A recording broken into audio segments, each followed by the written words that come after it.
Suck a look at you. You're listening to the Jersey Tuck Podcast.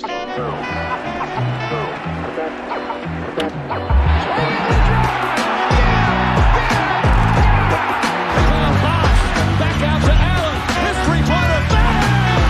Tie game with 5 seconds remaining.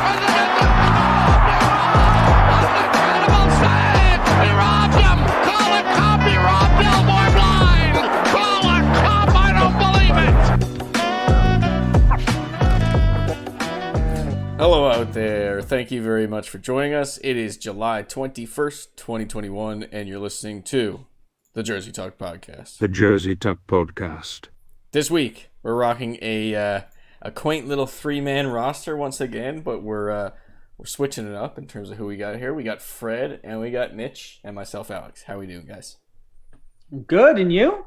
Doing good. Pretty good. Hell yeah, man. It's a pretty busy week ahead, so. Yeah. Got lots of topics to talk about. Big news, and big news happening right now, actually, which we'll get into in a minute. How's it going, Mitch? Oh, groovy. Awesome. So enthusiastic. So this week... That's much. Oh. Is Mitch still here? Oh, yeah. Oh, yeah. Did I break up for a second? No, we're good. No, you're good. All Okay. is good. This week, we crown a champion and say goodbye to the playoffs. Playoffs? For now. Because, we got NFL. We still... NFL coming up soon, and MLB playoffs eventually. We'll see. Yeah. We'll see what happens there. Yeah. But the playoffs will be back, so don't fret. So first, I guess we'll get right into it. We will be talking about the Milwaukee Bucks. They have won the 2021 NBA championship.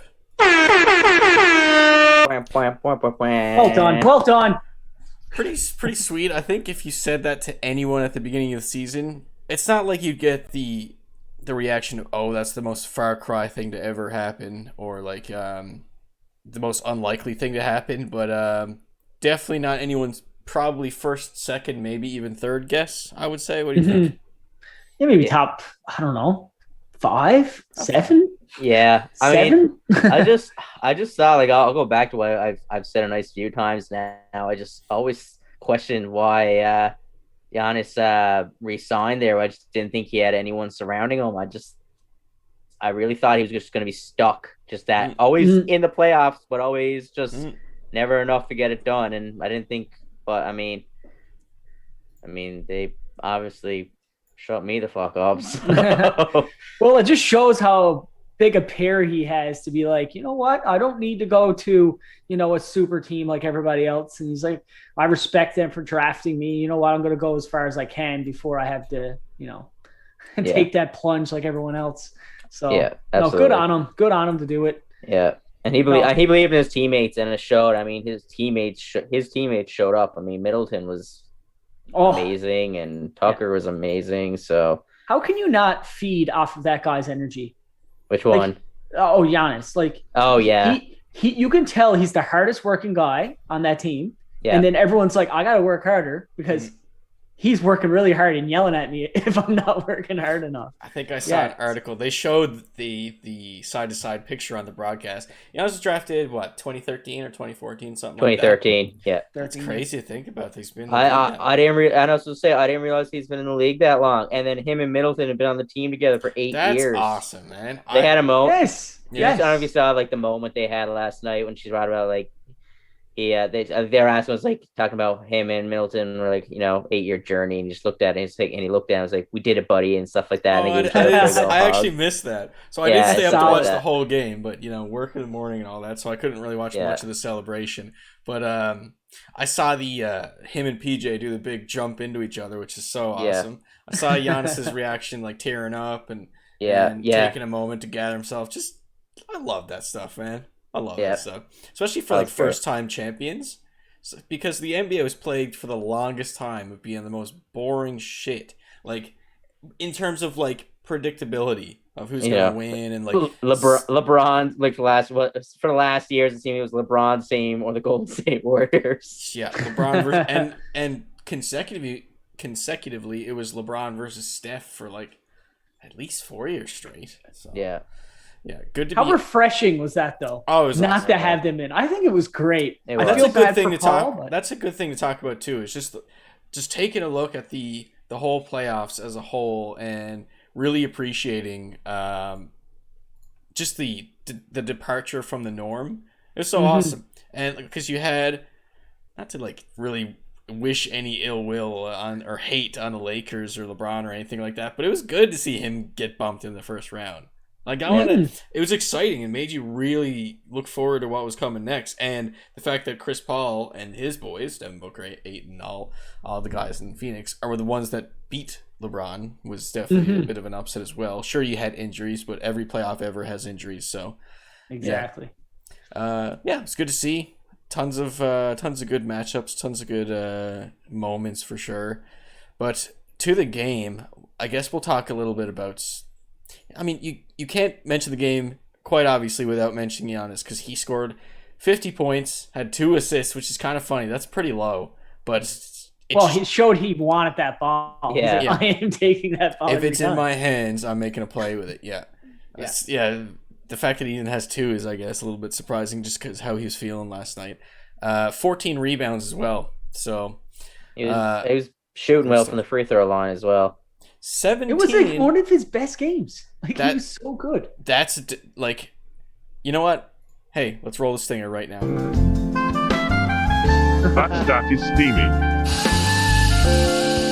A steamy stat.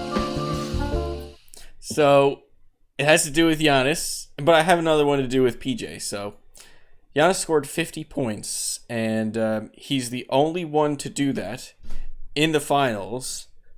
Where did I put that stat? Where did I put the steamy stat? I know what you're talking about. It's just him and one other guy, right? I'm looking. Is that the one? No, here we go. Only 7 players. Okay. Elgin Baylor, Rick Barry, Jerry West, Michael Jordan, LeBron James, and George Pettit. Good company. That's not the names that I would have thought, to be honest. There was a stat too, and I'm not. Jerry West. I couldn't find it exactly, and it might be a bit more of an obscure stat, because you know how sports love their, reaching for stats. But there was one, and I can't remember what it was, but it was literally just him and Jordan in the category.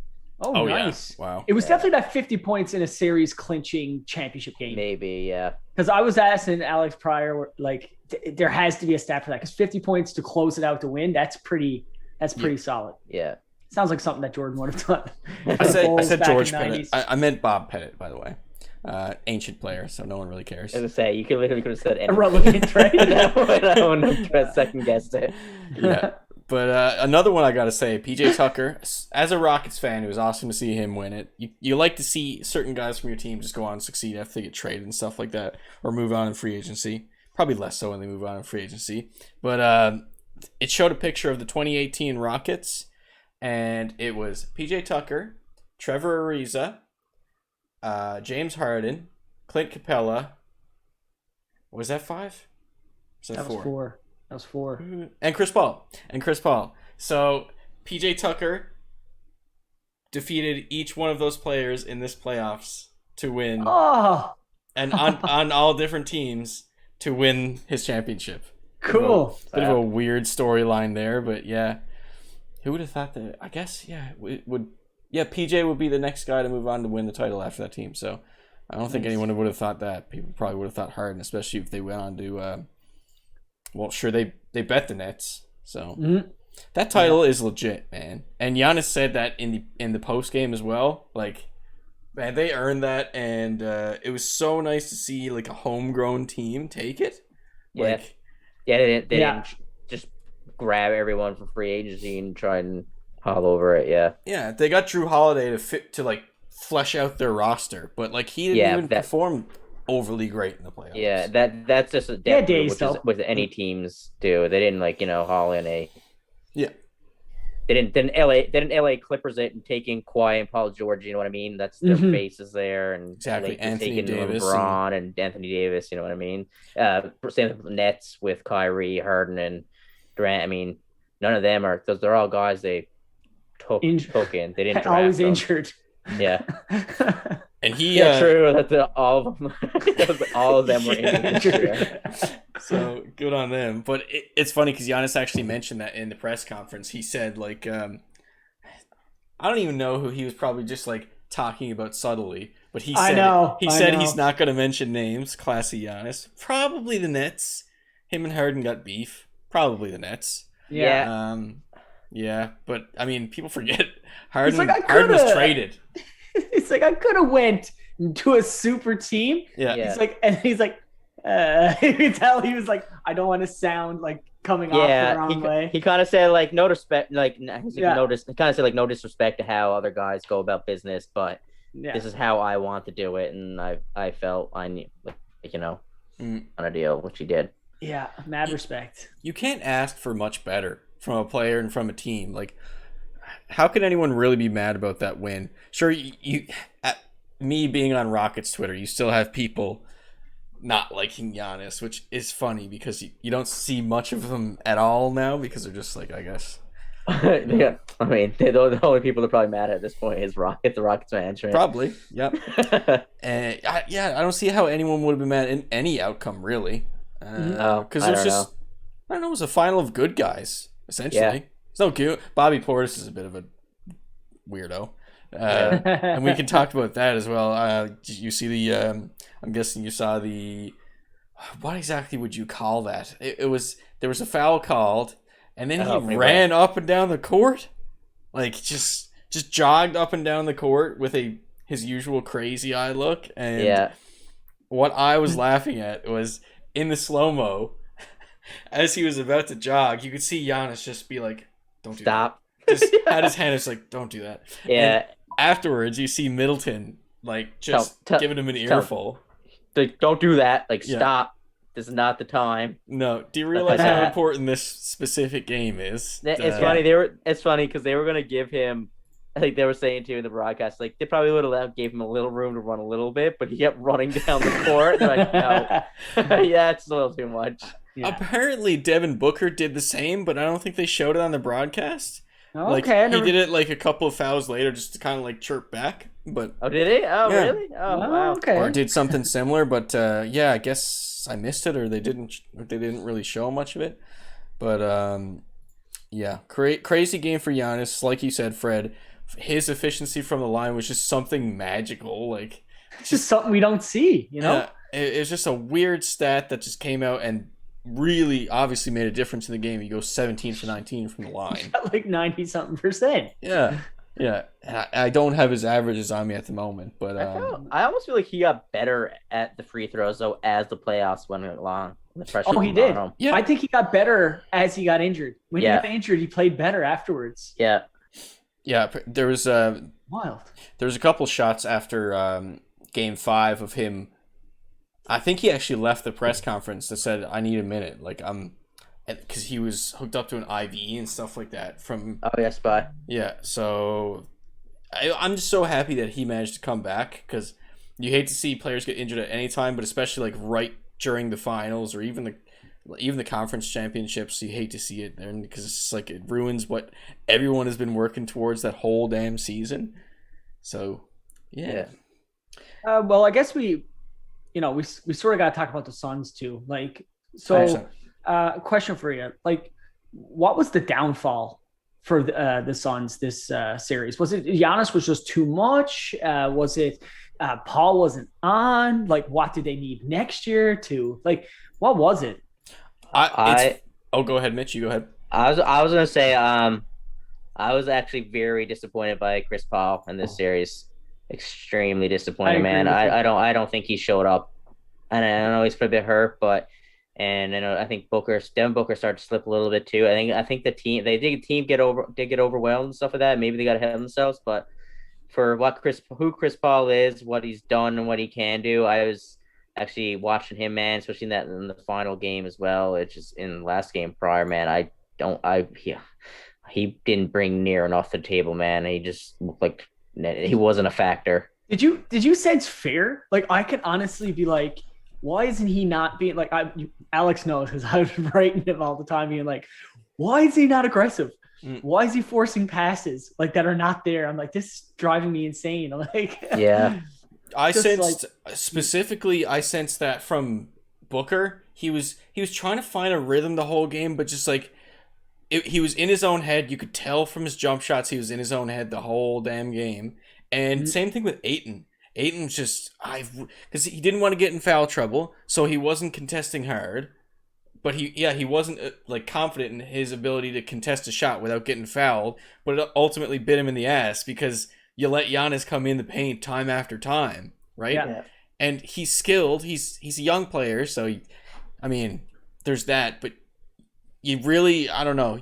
I think he has the skill and probably should have done a lot more defensively on Giannis. You know what? I think you just nailed it on the head. Like, think about when Giannis was. How much older is he than Ayton? Ayton's young, right? He looks old, but he's young. So, like, I feel like in the coming years, Ayton's going to be a fantastic player. It's going to happen. Like, he's big. He knows how to get in the paint. I just think he was just intimidated, or there was just something there that he was lacking that he had in other series that he never had in this one. Yeah. He's 22, and Giannis is 26. Yes. So, okay. 4 years. Look, did you see the transformation photo of him? Yeah. Like, man, in 4 years that he could put on like 40 pounds. I was going to mention, but I forgot earlier. It was something like 37 or 40. Okay, but he was a little bit there. Yeah. First, now it's just like rips. Yo, he's massive. Yeah. Just a superhero of a man. Giannis is. Yeah. But I would say, I think my answer for that question probably would have been a mix of Ayton not showing up as much as he should or being outclassed. And on the other side of things, which probably goes hand in hand, is Giannis has one of those series. Like, he's top 5 in the league. He's established that, maybe higher now, especially after winning that championship. And every now and then, players like that, you can't stop them. They're just unstoppable, and there's not really much you could do to defend. Harden's had many series and games like that where it's just like coaches just straight up don't know what to do to defend him, besides throwing like 3 bodies on him. Yeah. So, and then Giannis gets 3 bodies thrown on him, and he dunks on all of them. Exactly. So that was crazy. That made me like get up off my seat. Hey, let's get to the very first segment. No, second segment now. Anyways, body count time. Let's go. Body count. So this wasn't Giannis, but it was in the same game. Happened in the third quarter. Let's take a little listen. Antetokounmpo to Holiday. Holiday the drive, finds Lopez coming and slamming. Brook Lopez with authority, and the Bucks go up by 3. So Brook Lopez had this big old violent jam in the third, and it was the same story. Like, you could see in the replay, Ayton's like guarding him. Is like, I don't want to go up and contest that. Probably because he doesn't want to get posterized, but still, it just makes him look bad either way. Probably I don't know. That dunk actually gave me goosebumps. Like, because you could see it coming, right? Yeah. Like, as soon as you see that pass cut, I was like, oh, here it comes, and he just went flying. I was like, wow. Those are always the best plays too, when you could see it, like that Cam Johnson dunk last week. But that Cam Johnson dunk was weird because it was often inbound from half court. You're like, seriously, he's going right to the net. yeah. It's funny though. It's like Lopez does that, but Lopez didn't even have that good of a game. He's like, he was out from 3. He had a pretty quiet 10 points game, and he had a rough shooting game too. Mm-hmm. Yeah, 10 points. So. Don't have his splits on me, but 10 points total. This is actually one thing I wanted to mention stat-wise as well. Between the 2 guards, okay, if you were to guess between the 2 guards in this game, how many assists do you think they total for? Which ones? Which guards? Sorry? Devin Booker and Chris Paul. Oh, the way they were passing, combined? Jesus. I'm going to say 8. Yeah, I'm going to say 8 to 10. That's 10. 10. Yeah. Alex, I mean, that's not enough, man. Especially with Chris Paul. Normally getting about 10 to 12 alone. Yeah, no, just the way they were handling the ball and there's turnovers. That doesn't surprise me at all, man. They look so bad. I'm glad you brought that up too, Mitch. The turnovers for both teams, actually, especially in the first, but more so as the game went on, it bit the Suns in their ass. Part of it was just because you had turnovers on both sides, just really, really scrappy defense on both ends. Which the game was good. It was really physical, but it was a good finals game. It was a close back and forth game for the most part. It was, yep. And You just kind of had this. Go ahead, you had. No, I was just saying, and then near the end, I was like, you said, you could almost see like the sun, the pressure, and they just said, "This is gone now," and gave up. Yeah. It almost seemed like the whole game the Bucks were just so in control, though. Even though it might have been separated by like early on. Wow, did the Bucks have a huge lead early on, or was it Phoenix early on? I think it was the Bucks. It was the Bucks, but Phoenix took the lead like in the second, and like it was like 9 points, and I was like, okay, maybe they found, and then they're like, no, they don't. Yeah. But in the half, like it just seemed like even if it was separated by like 2 to 3 baskets, it just seemed like Milwaukee was in complete control. I don't know. Yeah. I got that vibe while watching it. It just seemed like whenever they went off the court, they could get a bucket. Yeah, and I just gotta say, man, like I don't know what happened to it and where it was, but it's almost like the Suns' mentality and confidence went away when they got to the finals. Like think about like Chris Paul and the team after they won the conference final, like how hyped they were, and like the teams they beat along the way. But like there's a clip of them going back up 2-0, and if you didn't know the difference, you would think they just lost the game. Yeah, no one's talking, no one's saying anything. They almost look sad. I saw that clip too, Mitch. Man, I was like, "What the hell?" I'm like, "That's the most like they had no, nothing." And there was no responses. Like and maybe I missed it, but I don't see him responding in the media like with confidence after starting to drop them to the Bucks, like saying, "Oh, we're gonna come back, we're gonna get this," stuff like that. Right. But then you got down 2-0. Pretty much saying, "Yeah, we'll be back. We got home court. This is far from over," and all this stuff, man. And I don't know, man. It's just watching the play too, the body language on the court from like Booker and Paul, man. I don't know what it was. I don't know what happened, but it wasn't there.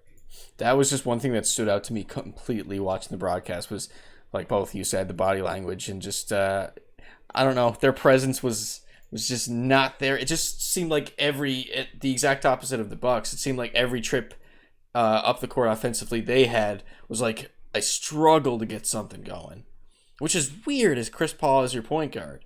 So it's like it wasn't a blowout or anything, but it just seemed so in control on the other end. Yeah, but overall, very, very good finals. Very, very good season.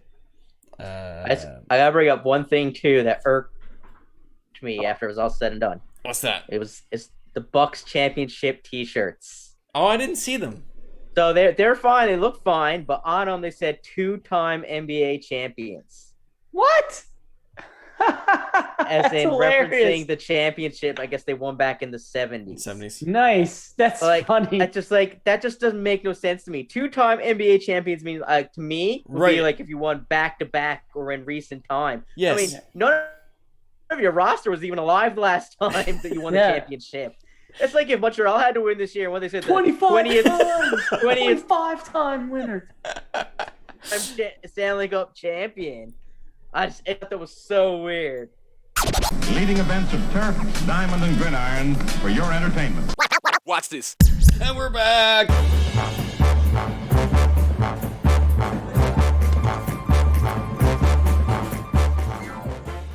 Out of all the things I thought that sound drop would have been, jazz hands. It's not the you're back after a break, but that's what it ended up being. All right, so I guess like one other thing I wanted to say about the couple closing things about the NBA champion Milwaukee Bucks.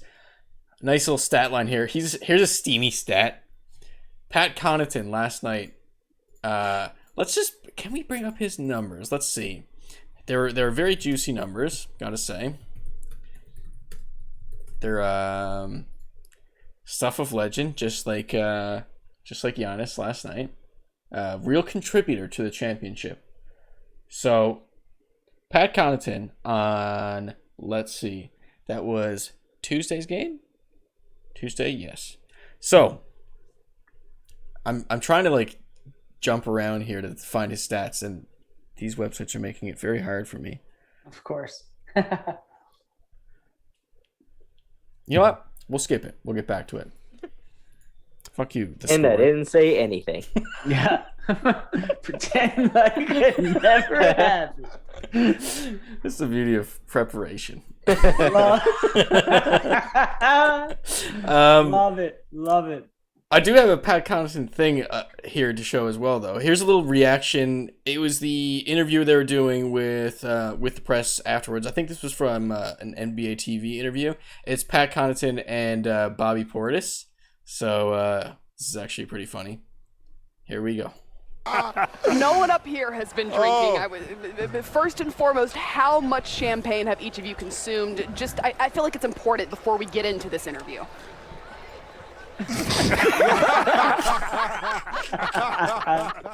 So what happened is just they looked at each other and then just immediately cracked up laughing. I feel like I can relate. You know what I mean? Like yeah. And it's funny because Portis just has the big old bottle of champagne in his hand too. It makes it so much better. I love it. All right, let's move on to the Kraken and the expansion draft. Is it live? Is it live at this very moment? It is. They just took their first announced pick. the first pick. Yeah. Oh, so who is it? Jeremy Lazan. Jeremy Lasagna. Lozone.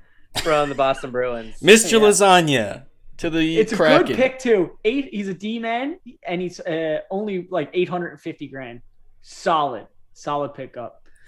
And he's very good with cream cheese. Lasagna.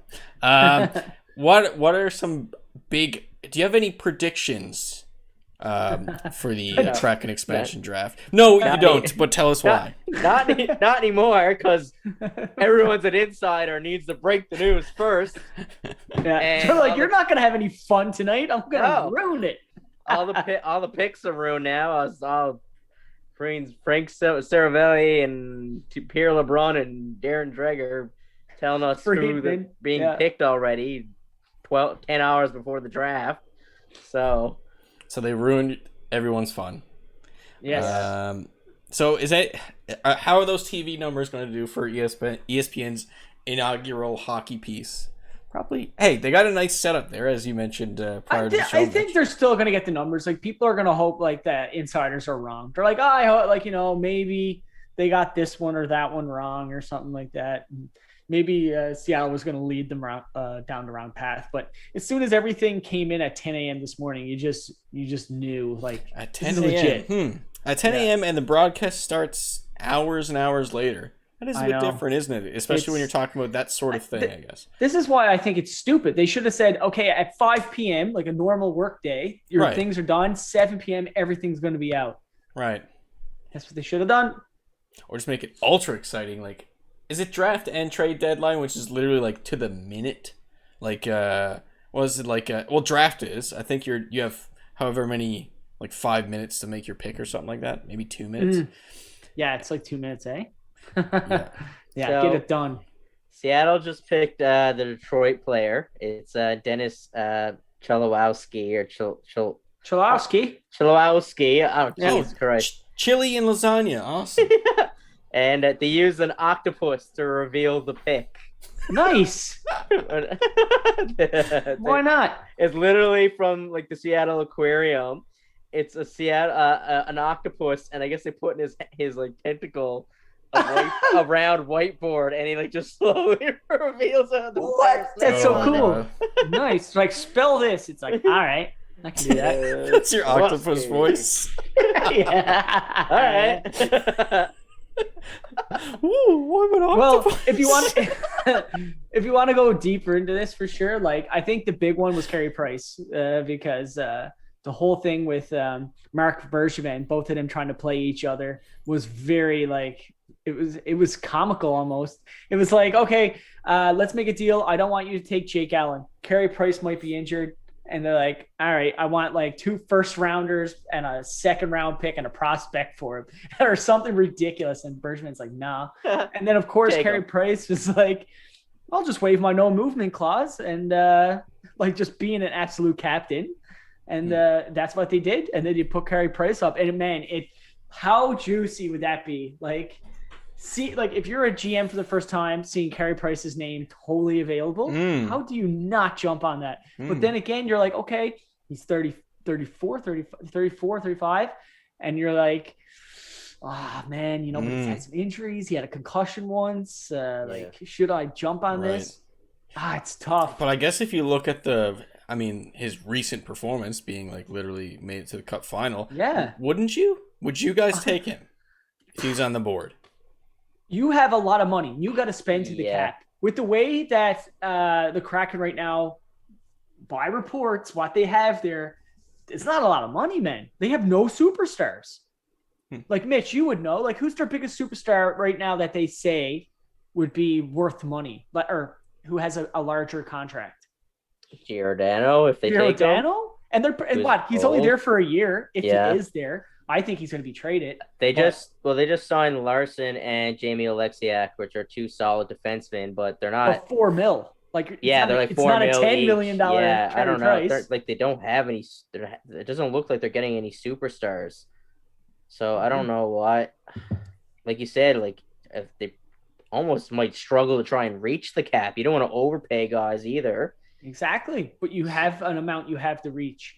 So I don't know. Now I'm not surprised though that they didn't take Carey Price, just because they signed Chris Strieger, and they were eyeing him, and they're also signing Joey Decord, who's a good goaltending prospect from Ottawa, who looks like who they're taking, and their other one is Vincent Vanacek from Washington. Yeah. So he is a good young. So they got a really, really young goaltending core. Which actually, to be honest with you, almost makes me think maybe they should have taken Price, because that goaltending core is really young. Like, you think about it, two of those goaltenders make less than $1 million, while the other one, Drieger, they're signing for what was it, $3 million? Yeah, for 3 years. Yeah, and he's 27 years old, man. But he only really came into the league last year. He was late developing, and I don't know. Oh man, I don't think he's a surefire goaltender. You can't go based off just this year. No, I would not base it off just this year, but Ronnie France has seen something. So if he's going for it, why not? And I honestly think Florida, I don't care if they go, because their guy now, I'm pretty sure, is Spencer Knight, who looked like the best out of all three of them, and he's a kid. He's going to be good, man. He's going to be good. Yeah, he is. So I don't know, man. This is really weird. So it's going to be a very depth team. The best way to put it. It's just going to be like, oh man, options. I call it a very options team. It's like, hey, you're young. Oh, I see potential. Young guy, send you off, and I'll package you up for something. Yeah. So before we jump right back into the expansion talk, I do have the Pat Connaughton numbers right in front of me that I'm going to read out. Okay, do it. All right. Field goal, 0 for 4. Good stuff.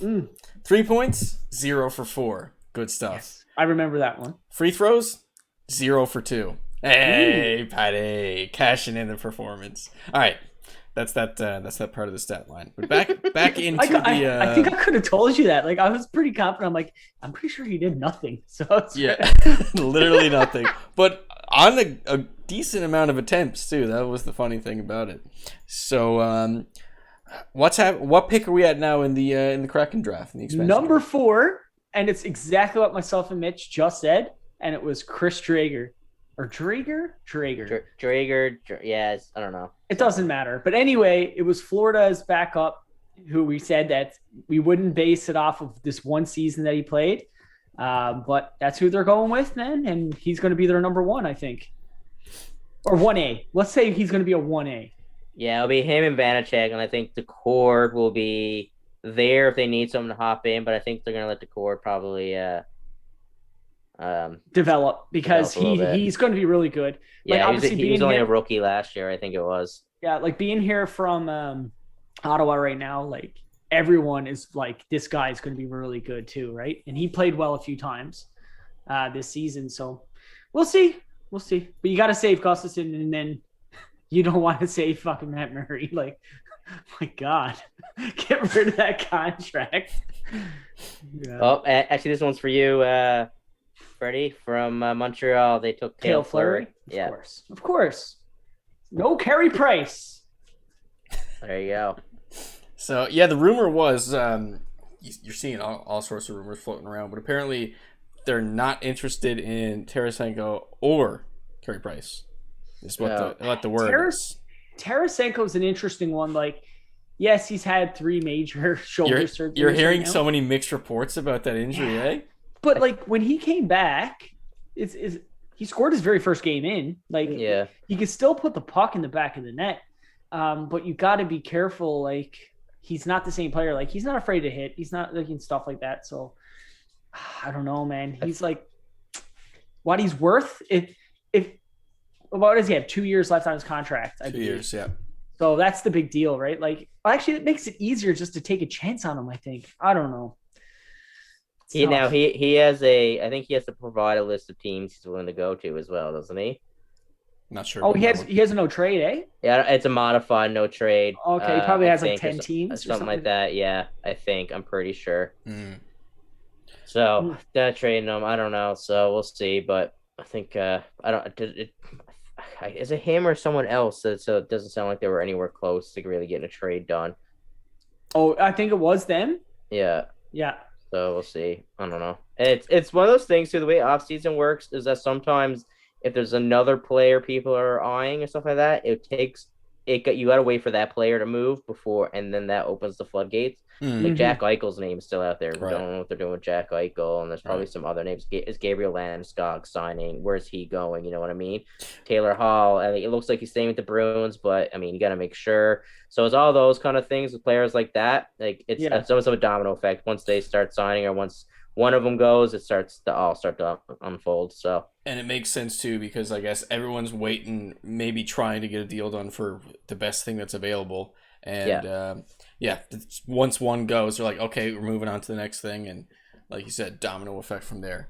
Do you guys want to say a little bit about Miro Heiskanen landing some big money with the Stars? Yeah, man, good for him. Like he's been in their pool now for a while. He's a really good up and coming like defenseman too, right? Yeah, like very good, like offensively gifted. He's good on the back end too, like just defensively. They knew that they wanted to lock him up right away. Yeah, he's probably. I think he's probably their best player in their team right now. Yeah, and in their pool, and he's still a kid. He's 21. He was drafted. Yeah, he was drafted the same year as Cale Makar. Right. But I think because Cale stayed back in college, and I think he might have debuted a year before. Because I think he went 3rd overall, and Cale Makar went 4th overall.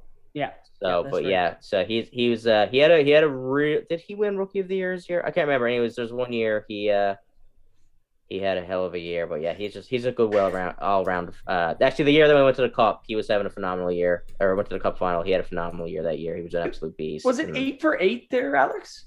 Was it 8 for 8? What's that? 8 years, $8 million that he got. Oh, I'm not sure. I don't have the details. I think so. That sounds about right. Yeah, I think that's what it was. So speaking of that, then Mitch, what's Cale Makar gonna get? I think he gets around 9.5. I'm thinking ballpark. Carlson money, man. Yeah, he's gonna get Carlson money. I mean, how can you not give him Carlson money? Wow. I mean, he's their franchise defenseman, so just hopefully he stays healthy and he doesn't fucking lose a chunk of bone from his ankle and not be able to play properly ever again. Chunk of bone. Yeah, so Erik Karlsson pretty much had a surgery where they literally took like a chunk of bone out of his ankle, and he hasn't been the same player since. Yeah. He. Oh my God, this is the worst signing or trade or whatever you want to call it for San Jose. Now he started to look a bit decent there by the end of it last year. I think it was. There's some flashes of the pan. I think Karlsson still could be a good defenseman on a good team. No.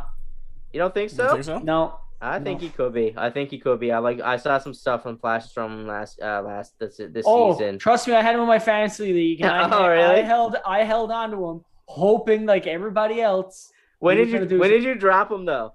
Oh, I dropped him fairly early, I guess. Yeah, because the problem is he didn't start to look decent until the very end.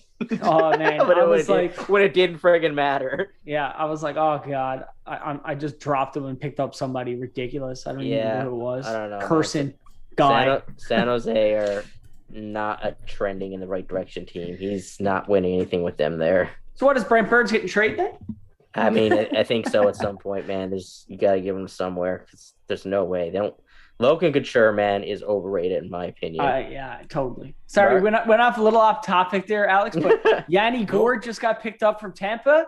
We all knew that was going to happen. And then Jared McCain just got picked up from Toronto. Hey, it's all good. Yeah, that was he was actually on the show notes there. So, no, we're on the hockey segment in the show, so it's all on brand here at the moment. Well, I'm seeing the picks coming up. I'm like, oh shit, I should say that. Yeah. Do you guys want to make any comments on Ryan Ellis, Andrew Ladd, or Joseph Wall? Yes, the Andrew Ladd one is my favorite. Go for Mitch, it. did you see that one? Yeah, it's like, please take him, and we will give you all this. Alex, I don't know if you had the trade there, but it's literally a trade for nothing. It's like, we'll give you this player, 3 conditional picks for nothing, and then they took it. Like, okay.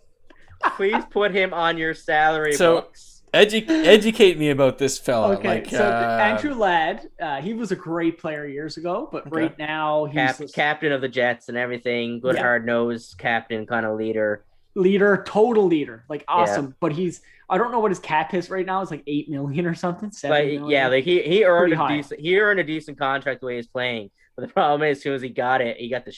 I don't know. He's hurt. He was now, injured, injured and stuff, and he wasn't put on the points. So he pretty much. He got buried. Did he go to the AHL? Oh my god, I don't even know anymore. I don't know. I just remember everyone was like, ugh. Yeah. So what happened was he just got old. He just can't do it anymore. And then they're like, okay, we need to get rid of some of this cap space. So they take him and they're like, they add like, okay, we'll give you a 2nd rounder, we'll give you a conditioned 3rd rounder, and we'll give you this conditional 3rd rounder just to take him. And they're like, all right.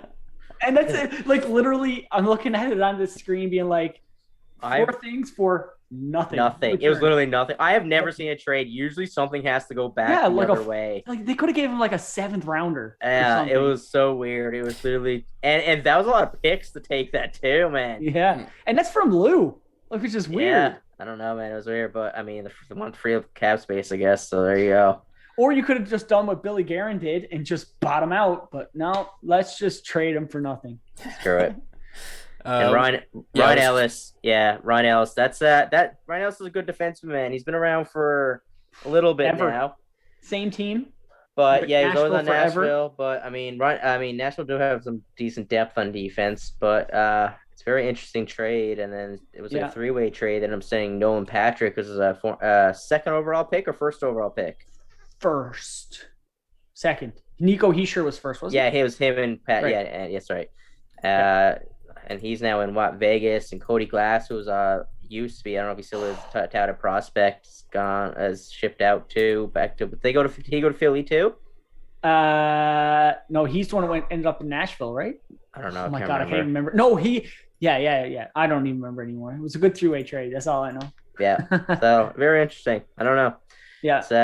I don't know I don't know if Nashville got any better in that trade. Well, look at Nashville. Okay. They traded Ryan Ellis, yet they protected 5 defensemen. So it just shows how powerful and strong they are in the defensive end. Yeah. And how garbage they are up front. Yeah. Like they left. Yeah. Like their contracts are such garbage. Like you got Duchesne and then you got Johansson. Like these guys getting paid $8 million each, and they're just doing nothing. Doing nothing, man. Like, obviously they're really good at drafting defensemen. They got to figure out their center depth and oh my god, it's just horrible. Yep. That's it. So with the Joseph Wall, it's Wall, is it? Wall? Yeah. Yeah, it is Wall. It's pronounced Wall, but it's WOLL. All right, so that's a 1-year deal. What do you guys think of that one? That's hard to judge. He's a prospect. I think he's had some decent praise as a prospect coming up. As a goalie, man, you don't know what you're getting half the time. Mm-hmm. So I think that one's just gonna be a wait and see kind of deal. How long has he been in the league for? I don't even know if he's played an NHL game, to be honest with you. Oh, okay, right on. Okay, trading prospect. He's actually I remember getting. Yeah, and I only remember getting his rookie card this year or last year. Actually, I think it was in this year's product. So he's still a kid. He was a Leafs. Was he a Leafs? Or was he now? He was a Leafs prospect. I know he was because his his gear is in his cards are in Leafs from like his Leafs draft day, but he probably got traded since then. So I don't know. Right. But yeah, we'll see. That's a wait and see game. Cool. Any other trades that happened or any other rumors that you guys want to bring up before we move on the show a little bit? Oh my God. There's so many I can think of. Like the big one for me is Carolina, because rumor is that Morgan Geekie is being taken. He's an RFA, but when you look at Carolina's team, their depth is unreal. Like they have Jake Bean, which would be like a fantastic defenseman. And then you also have Nina Ryder, who put up over 20 goals in 40, 50 games. Like the guy is a fantastic goal scorer and young.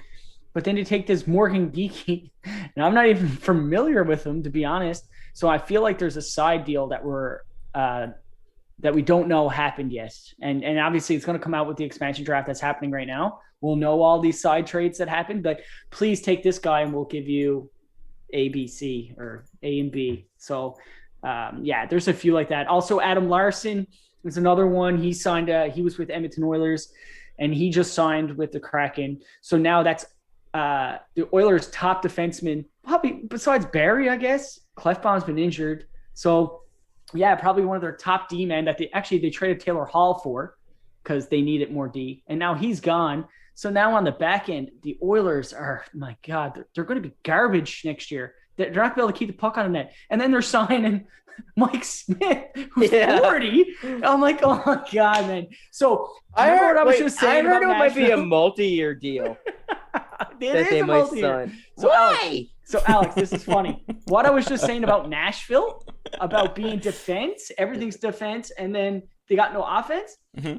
Oilers are total opposite. They just got Connor McDavid and Draisaitl. They're only two people that can score on that team, and then they got a bunch of guys that can just, bounce it off their leg and score, like Cassian. He's on the top line, like somehow. Anyway, but then their defensemen, they don't have any. They have a guy that can shoot the puck but can't defend, and then they have a 40-year-old goaltender. It's horrible. It's just horrible. It's absolute travesty. Now they're visiting. Apparently, I guess now because Larson's out, they're going to be trying to re-sign Tyson Barrie.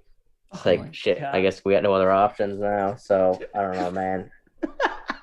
Like you could just go to anyway. Oh God, I was like, just go to Carolina and be like, give me one of those Bean guys you left open here. Give me one of those guys that are all better than all of our players. Give me a lasagna. That's what I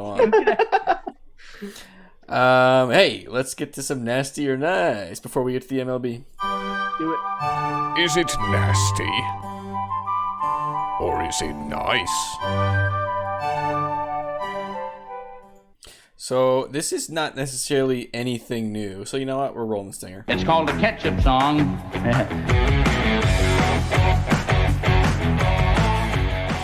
2 stingers in a row for the branding of the Seattle Kraken. Figured I'd poke this in here. So I would say it's probably, the branding was released, what? I don't know if it was before our podcast or maybe, a couple episodes in. So it's been out a while. But it's not something that we have necessarily reacted to, I don't think. So, without further ado, what do you guys think of... This isn't anything in specific, it's just, in general, the emblem, the kit, the whole shebang. What do you guys think of the Seattle Kraken's branding? I think it's deadly. I think they nailed it. Yep. I think the colors exemplify everything Seattle. Like everything about it is fantastic. Like the colors, the emblem, just the tentacle going up through the S with the eye. Like, it's good. It's like not too much red. It's just a little bit on the jersey that just pops out.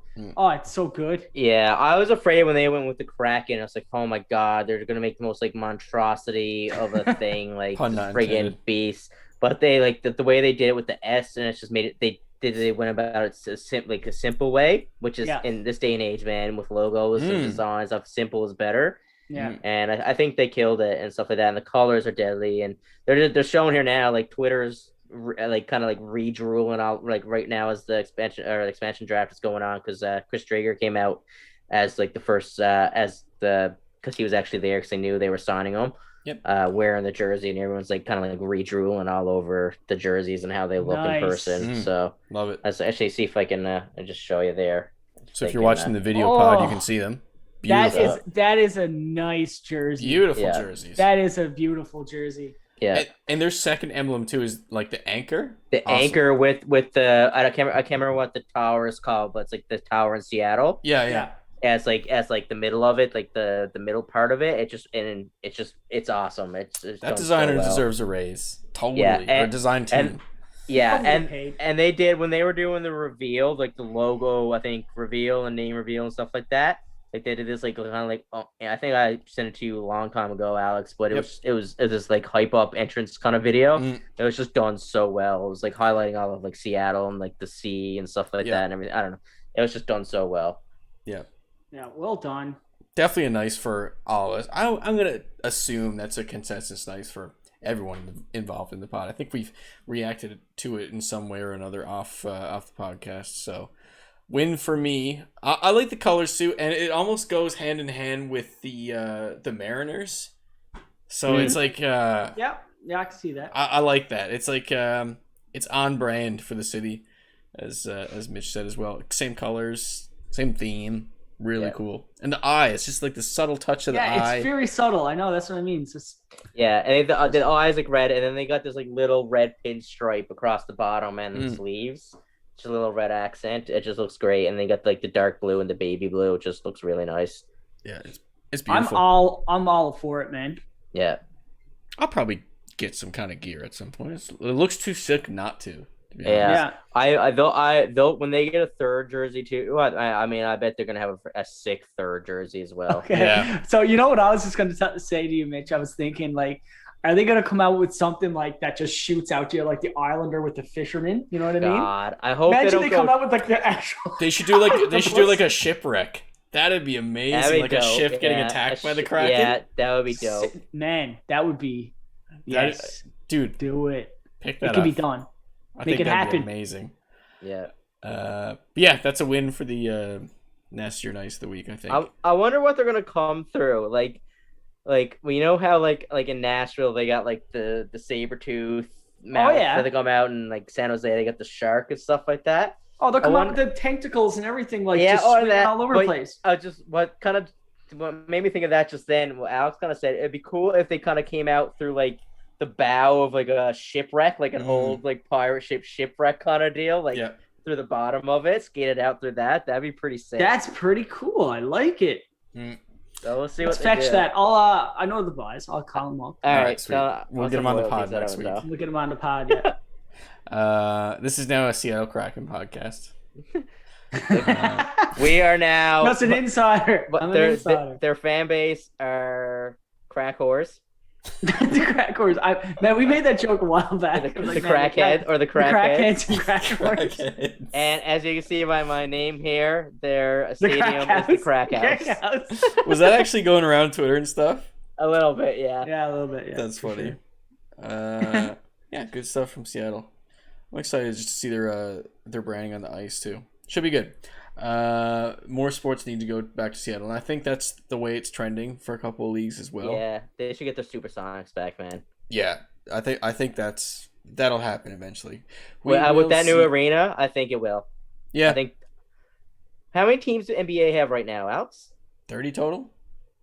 Gotta get two more. I think they easily follow NHL's lead, and it's just so easy with the arenas now. You put one in Vegas and one in Seattle. Yeah. Exactly. I think they get brand new arenas there with already solidified and proven fan bases. Yep. That sounds like their plan. I know Vegas is almost a lock. Yeah. Yeah. That'd be sick. Good stuff. Mm-hmm. Let's get to a little bit of Blue Jays talk before the pick and roll. The Blue Jays are returning to Toronto on July 30th, the date of the trade deadline. So that's going to be fun. Ross Stripling, it was funny. After he let in a zillion home runs the other night, he's like, "Oh, this season's been really hard for me, bouncing around to 3 cities." Hey, Ross, that doesn't excuse you from letting in a shit ton of homers. Okay? Yeah. You got dudes on your roster like Robbie Ray, Pants God, getting strikes left, right, and center. You can't do the same? God. So, hey, Ross. Suck it up. Grow up. Grow up, Frost. Grow up by. The Jays haven't been doing great in their series with Boston so far. There's been a lot of there's been a good few rain delays. One that messed up my prediction pint 2 weeks ago, and then you had a Boston rain delay last night, but it just seemed to delay the inevitable because they're losing at the moment. They did have a good series against the Rangers though, which we will get to later with prediction pints.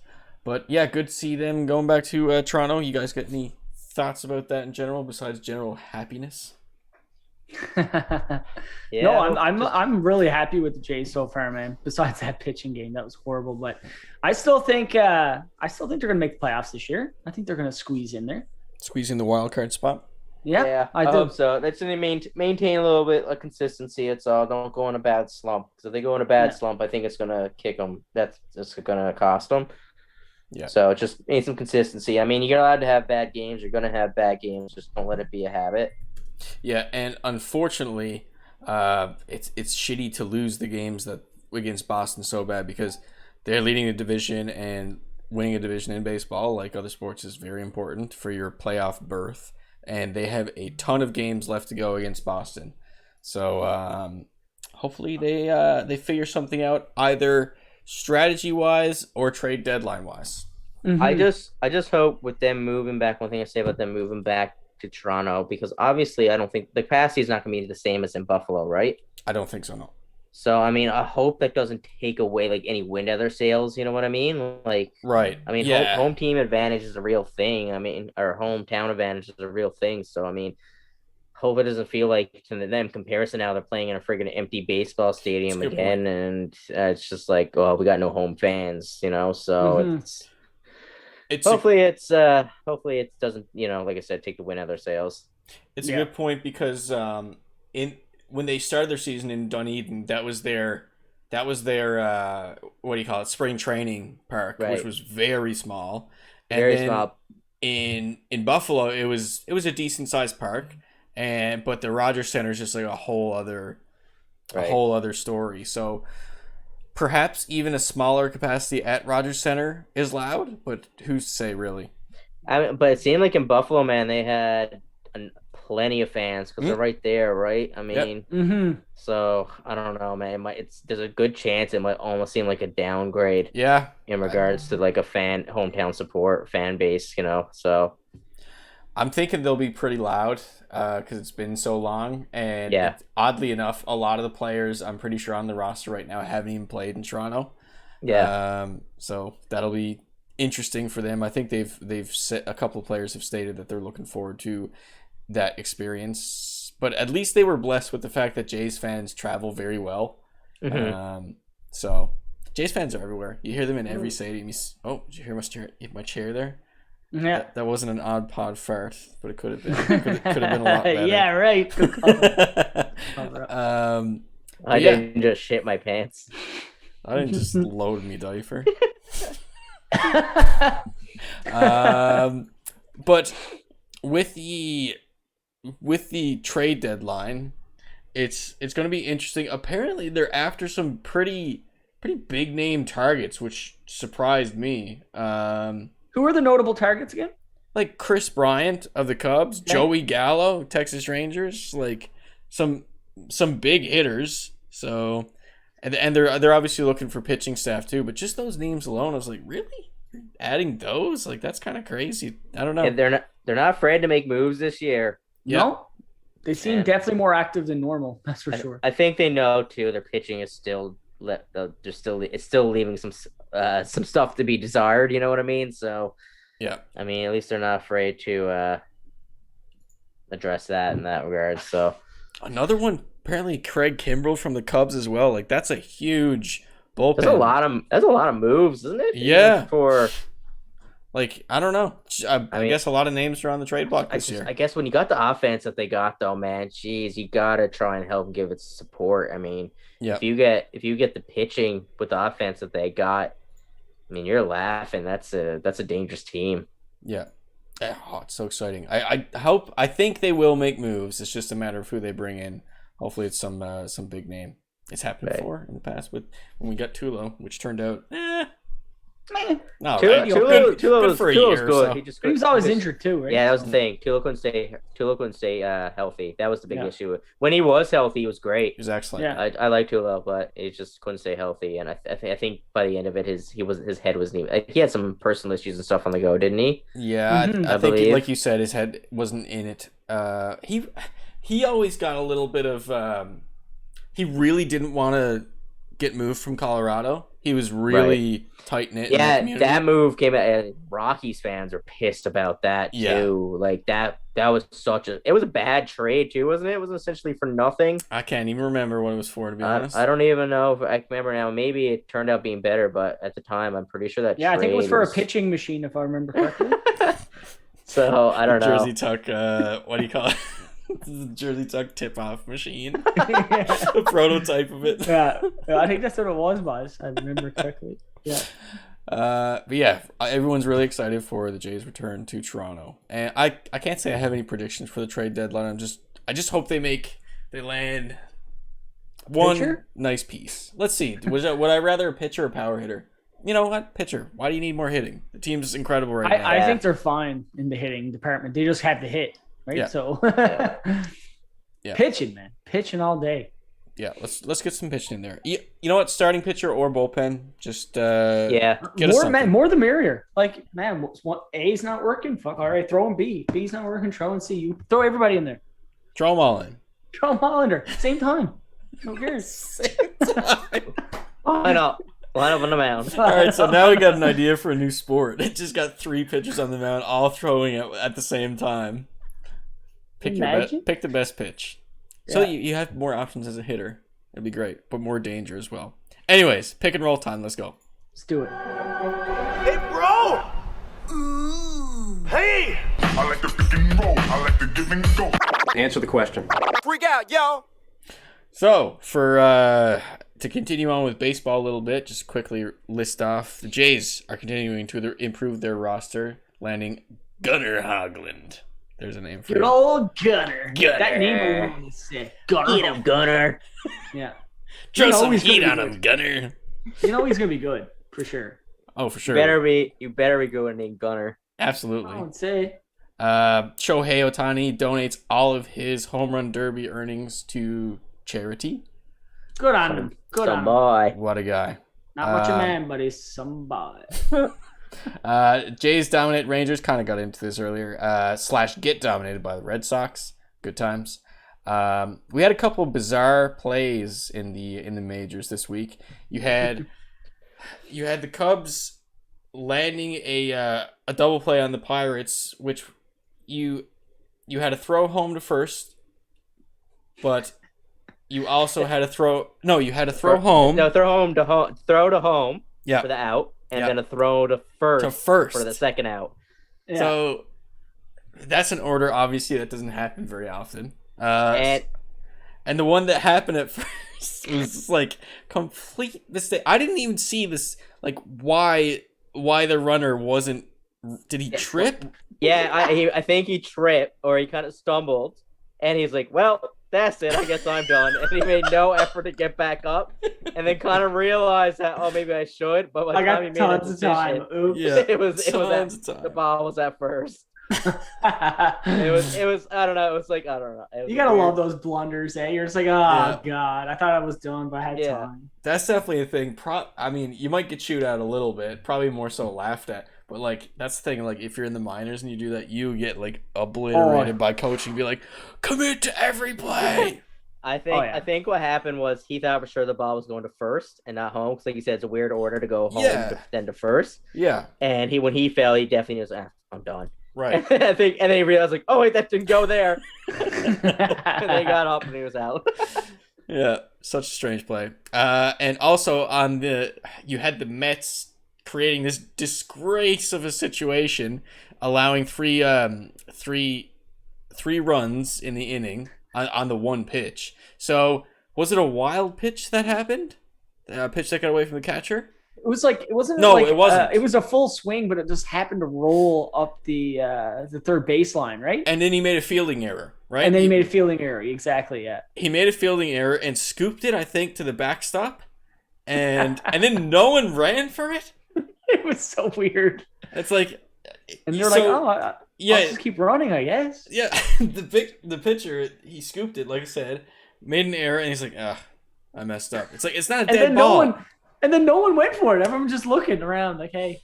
Yeah, and then in comes 3 runs. So beautiful fielding there from the Mets. Continue doing great things in the majors. You have Alek Manoah. This is kind of shitty. On the IL after a slip in the bullpen, so it's a 10-day IL. But this seems to happen with the this happens all the time, doesn't it? Especially with the Jays. Robbie Ray fell down the stairs earlier in the season. Like what are you guys doing? What's going on in there? Put some fucking pads down there or something. What are they wearing? Just walking around and because of their cleats. I guess it might be because of their cleats. Maybe, I don't know. Cleats, man. If you played softball, you step on concrete, you're gonna go on your back with some cleats on. I guess. That's a good point. Weird, man. Cleats are weird. That's a good point. If you step in grass, you're dandy. You're good. As right? dandy as it gets. But if you step on concrete, you're screwed. I always remember, as a kid, walking from my car to when I was playing soccer, in my soccer cleats on the concrete. And it just felt like I was wearing clogs, little tap dancey clogs on his shoes. It was so weird. They're very fragile and light, but slippery at the same time. It was really weird. Click, click, click. Let's go to the NFL. We got a couple topics here. Richard Sherman, that random video that surfaced early in the week of him just, I don't know the full story. He was banging on some dude's door. Yelling. It's someone obviously he knew, right? He was going to someone's house because he rings the doorbell first. Yeah. Well, that's kind. At least he rang the doorbell. And then he's just like, what's he keep saying over? Come on through. Come on through. Yeah. Come on through. He said at least 20 times. Yes. And then he's like, calm. No, so he's just banging and beating on the door, and they're freaking out. And he's calm again, and then he starts pushing and banging on the door. And it's funny because as I witness him doing that, I'm like, that dude's a football player. And he's smashing into your door like that. I don't know, man. The NFL continues to struggle with its players. Even though Richard Sherman always seemed really affluent and level-headed, but I guess, I don't know. He was hot-headed in a way. And I think that's what's coming through here. He's hot-headed. There's definitely there was something on the go, I think. He was trying to not get to someone to do something, but there was definitely something. Someone pissed him off. Yeah. To say that he's pissed off about something, and he was looking to confront someone for sure. Come on through. Come on through. Like you said, it's 20 times that he just keeps saying it. Anyways, strange video. He has since said that he's going to seek help. Pretty lengthy apology, I think, that he gave out. But yeah, a bit of a strange video that surfaced. They said something about domestic abuse on that. Is that the same? I guess I don't know. I guess it depends on what the filing. I guess maybe if you're threatening and at someone's house, that might fall under domestic abuse. I don't know if his wife was there or maybe he caught some. I don't know. God, some cheating, right? Yeah, I don't know. That's the vibe I got from it, but who knows? Can't say anything without knowing anything. That. Honestly, I don't mean to kind of back the Karen's out of that, but it seems like there's definitely a situation and a personal situation going on here that we don't know about. Yes. And if we got the full story, it might be something especially where if all that happened was what was in that video, and I could be wrong, maybe there's more, but if all that's happened in that video and it was something along the lines of he finding his wife cheating on a dude and he was at their house or trying to get at him, you can understand how pissed off he was 100%. And what he was going at. So, he didn't kick or smash anything. He was trying to get the door open, pretty pissed off. But in a moment, you can tell and he was in a moment of of adrenaline and rage. Yeah. I don't think it's anything you really need to. I think it's just all PR, the big apology thing.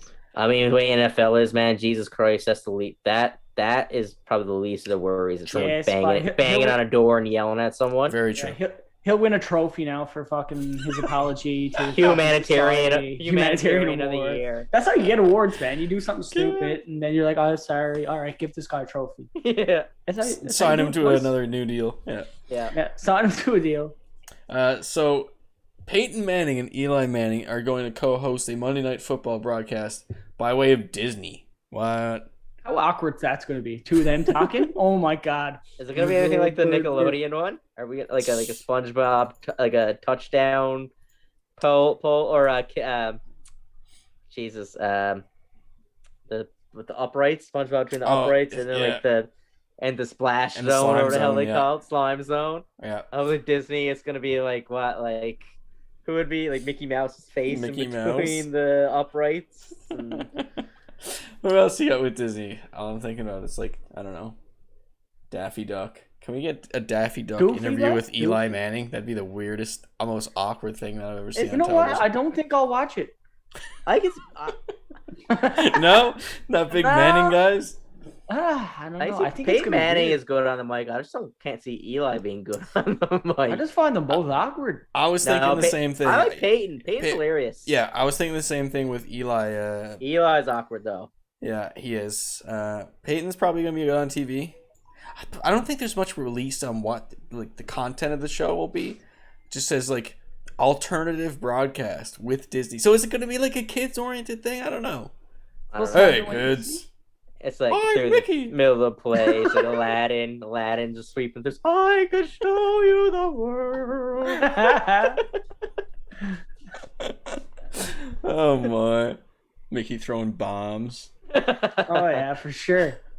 All right, and last up for the NFL, we have Aaron Rodgers declining a rumored colossal contract that would have made him the highest paid player in the NFL. So, hey, we got a couple Green Bay fans. No, just one Green Bay fan on the pod. He's gone. Gosh, he gone. Yeah, man. If you turn that down, I mean, I just mean, you don't want to be there. No, I feel that's plain as day that he doesn't want to be there. I think if you didn't accept that kind of money, there's no real reason, no real change you're going to make him stay, I don't think. Unless you acquire some big talent, then they'll probably offer him less, I guess. I don't know. Maybe, yeah. I don't know. I was seeing something today, too. Like, there's, like, it's not even like he's upset because, like, they technically got a guy there they're kind of grooming to try and be the next guy to take over for Aaron Rodgers. Mm-hmm. Yeah. And the way they're saying that he doesn't even have a problem with that. So obviously, it's just with the owner, isn't it? It's the man. Yeah, I think it's the manager, management, ownership, and stuff like that. It might be a bit around the team, being how the team was built around him too. I mean, I don't know. My God, grow up! He makes so much money. I know. Like, okay, sorry. I was say it's up for argument because he has had really good players around him his whole career. So I don't know if they're not. I don't know. So I don't know. It's like you said. I think it's just he doesn't want to be there anymore. Man, just get rid of him. Yeah. Sick of losing while getting decent, having high projections and expectations in the playoffs. So yeah, I don't know, man. He's built a Hall of Fame career there. It's just so weird, man. It's not like he's been underperforming or feel like there's no way he can feel like he's being held back there. Right. Yeah. I mean, exactly. he's put up all-time numbers there, so it's just. He got a championship, right? One championship. Yeah, they got championship. Yeah. I can't remember how long ago it was, but it's like an 09, maybe further back. I can't remember. Something like that. Yeah. All right, on to the NHL for some pick and roll topics. Luke Prokop comes out as the league's first openly gay player. Pretty cool stuff. Yeah, man, that's awesome. Especially the way he came out, and he just seemed like there was this huge weight. Like you can hear it when he said it. It was so powerful. Like he's like. He did one. Like you just see it. Like yes. Like nice. I just let it all out, and everybody shooting him messages. Like all these pros. It's great. Love that. Yeah. Who was it? Was it the It was the NFL that had a player on. We covered on earlier on a couple podcasts ago that came out, right? So now we got the MLB and the NBA left to do it. Yeah. Who knows who will be next? But cool to see him come out. Cool to see, like you said, Fred, another just not just sensible, but really cool reaction to see. And he's a young prospect too, so his hockey career is only really just starting too. So it's the perfect person to have. Yeah, I'm hoping I hope this for his personal growth because obviously as a player, but I hope he actually is in the league. You know what I mean? Like we've seen guys come out either after their career or they're never been really a mainstay or on a real roster in the actual league. Right. So I'm hoping, like, I don't know, maybe he'll be actually a mainstay roster player eventually. And like, let's just say he comes in and scores, I don't know, let's just say 10 goals, gets a few assists, like a 25-point player. Like, like, holy shit, anybody could be like, oh, I can probably do that. It's fine. Exactly. I can let people know. Exactly. It's just, hopefully it's actually, it's somewhat noticeable and it's not swept under the rug. You know what I mean? Because it's just something that needs constant attention. So, right. And like, obviously him doing this is huge. It's a big deal in all the major four, really. Yeah. So hopefully this continues and that's what Nashville, to be in the right direction. Correct? Yes, Nashville. Yes. And they're down really south, down south too. So it's good stuff.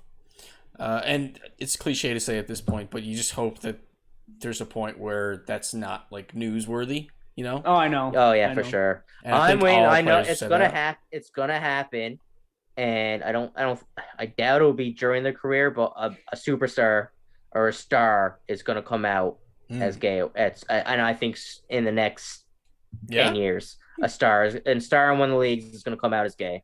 Yeah, I mean, all these guys are opening the doors for it to be acceptable. Is not the right word. Normal.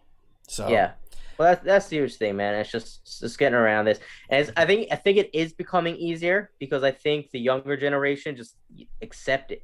It's a normal thing to them. Yeah, that's a good point. So I mean, we're still. I mean, the players. Let's be honest. Probably the older players, in the league, probably or at least the older half, older half of the players. Especially in the NHL, or I shouldn't say the NHL. I say in general. I'd probably use the F word. Used to use the F word as an insult on a casual basis when they were growing up through the league and even in the league. So it's like, I mean, that's there, but I mean, I think you get the younger kids now that it's a more normal. They just know it as normal. Like is what it is. So it's just like you said, Alex. It's got to get to the point where it's just. You don't second guess it. I mean, you don't even think about it. You just, you're gay or you're straight. Like, right. It's not even something that needs to be used. Who cares? Kind of the real. That's the point you want to get to is right. Who cares? Kind of thing like that. And it shouldn't have to be headline news. But right now we're not there. And guys like him are kind of them stepping up is huge in regards to kicking those doors down. Yeah, it's important stuff. So we'll clue up pick and roll here. We my bad. For one more topic on the NHL. We'll gun through these last topics. Logan Mayo, correct? I don't know if you guys know the fella. No, he's not in the league yet. Was charged last fall for sharing intimate photos without consent of the woman involved. So he was going to declare for the NHL draft. So he's still technically eligible. Right. But he put out a statement saying, I hope that nobody takes me, give me another year to work on myself. Yeah. And then hopefully you guys can. That's a big move, dude. That is. And he's a pretty high possible prospect right now. Right. I believe they said that he could be in the second round, even like late first. So like he's actually a really good player. And for him to man up to what he did and say, hey, don't take. Hey, you never know. Now some teams would be like, I'm good. Right. This guy's good. I'm just going to grab him late in the draft. But a lot of teams already came out saying that no, we're not going to. We're just going to overlook him. Just avoid it. No, I don't think as a team. I don't think you don't touch them. Don't touch that with football. Yeah, right. It's just not worth it right now. Yeah. But props to him for the maturity. Obviously, incredibly beyond shitty thing to be at, but props for the maturity of saying, "You give me a year to let me be more mature, so that I can prove that I'm going to be, reasonable for your organization." Yeah. On to the NBA. The NBA play-in is returning next season. So aside LeBron loves it. I heard. And Luka. When I gave him a call up, he's like, "Man, I love this." Oh, good to hear. Good to hear. But yeah, as a difference from the MLB, who will not be progressing with their new rules. See, they had enough of the hot changes. The MLB, they're like, there's your dose. We're done with it now. But the NBA is going to continue doing it, which was everyone loved it. I actually, it seemed like consensus for everyone said just made more meaningful basketball at the end of the season. So good all around. Yeah, I called up Gary Bettman the other day, and I was like, yeah, and he was like, I'm going back to just straight 1 versus 8 conference, and everybody's up in arms. Finally, how's Gary doing? He's all right. Still short. Still short. Still doing nasty looks going down escalators? Or... Oh, yeah. Still just Vegas this and Vegas that. That's it. That's his thing. Good stuff. Good old Gary. Brooks Koepka and Bryson DeChambeau continue their feud. To summarize it, DeChambeau shot terribly. Driver. And he was like, oh, my driver, man. It's like, I hate this driver. Anyways, Koepka shot amazingly, and he's like, you know what? I really like my driver.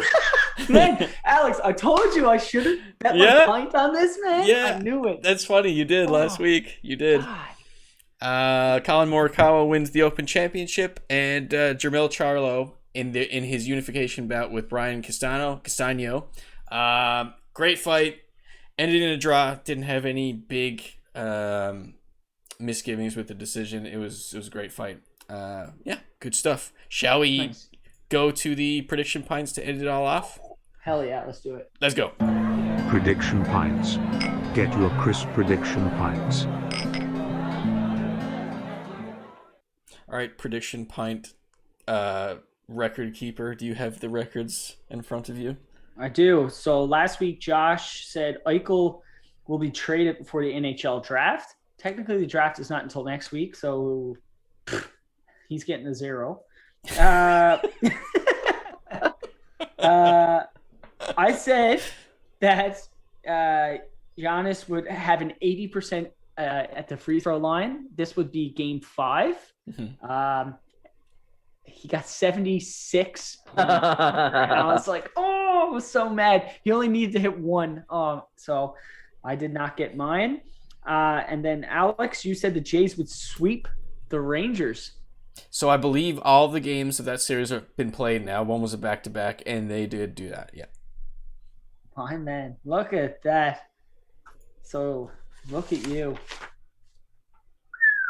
And was that? I think that was all the points we had last week, right? Predictions. Yeah, because I was. Yeah, Mitch wasn't there, and Tyrell. Yeah, I wasn't there. All right. Anyone want to start off with a new, fresh prediction for this week? You can go first. So we got maybe something that hasn't happened yet with the expansion draft. Something to do with Carey Price, Tarasenko. What do you think? This is tough. Tough. When's the draft? Is it Friday? It's like next. Yeah, it's next week. Oh, it's next week. Yeah. Okay, I'll do one. Okay.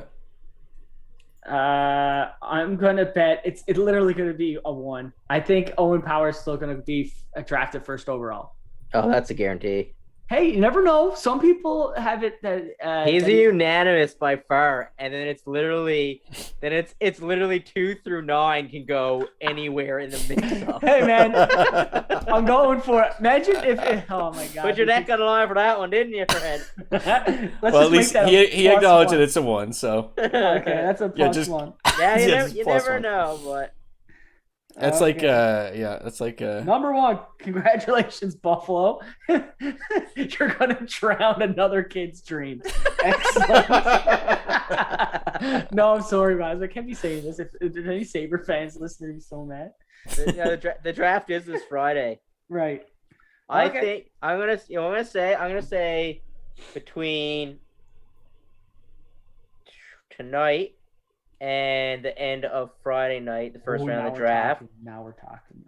There's going to be at least 3 trades. Okay. I shouldn't say. No, I'm going to say at least because that's 3 2. plus. So 3 plus. I'm going to. Well, you want to give a range? Yeah, I'm going to say 3 to 4 trades. Okay. 3 to 4. Okay. That's a nice 2 trades. 3 to 4 trades. Okay, I'll give that a +2. Okay. +2. Are you talking about? Are we doing like conditional drafts?